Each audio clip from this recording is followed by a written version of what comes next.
Hello दोस्तों, मैं फिर आ गई हूँ अपनी प्यारी सी कहानी लेकर। कहानी अच्छी लगे तो चैनल को लाइक और कमेंट्स करें और चैनल को सब्सक्राइब करें। आज की कहानी का शीर्ष है जादुई खिचड़ी की कहानी। बहुत समय पहले एक छोटे से गांव में रीना नाम की लड़की रहती थी। रीना बहुत प्यारी थी, लेकिन थोड़ा गुस्सैल और हमेशा किसी न किसी से झगड़ती रहती थी। गांव वाले उससे दूर ही रहते थे क्योंकि वह जल्दी से नाराज हो जाती थी।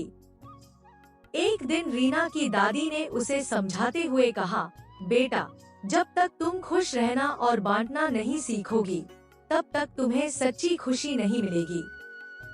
रीना को अपनी दादी की बात समझ में नहीं आई और उसने गुस्से में कहा, मैं खुश रहना जानती हूँ और मुझे किसी की जरूरत नहीं है। एक दिन रीना जंगल में लकड़ी इकट्ठा करने गई। रास्ते में उसे एक बूढ़ी औरत मिली जो भूखी थी और खाने के लिए कुछ मांग रही थी। रीना के पास खाने के लिए सिर्फ खिचड़ी थी जो उसने अपने लिए बनाई थी। पहले तो उसने इनकार कर दिया, लेकिन फिर बूढ़ी औरत की हालत देखकर उसने अपनी खिचड़ी का थोड़ा सा हिस्सा उसे दे दिया। बूढ़ी औरत ने मुस्कुराते हुए खिचड़ी खाई और जाते समय रीना से कहा, तुमने मेरा पेट भर दिया तो मैं तुम्हें एक जादुई खिचड़ी का वरदान देती हूँ। जब भी तुम इस खिचड़ी को किसी के साथ बांटोगी, वह खुद ब खुद बढ़ती जाएगी और सबका पेट भर जाएगा।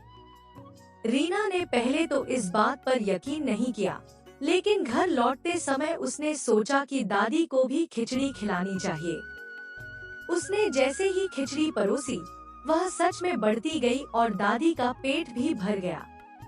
रीना को समझ में आया कि जब हम किसी चीज को बांटते हैं, तो वह प्यार की तरह बढ़ती है।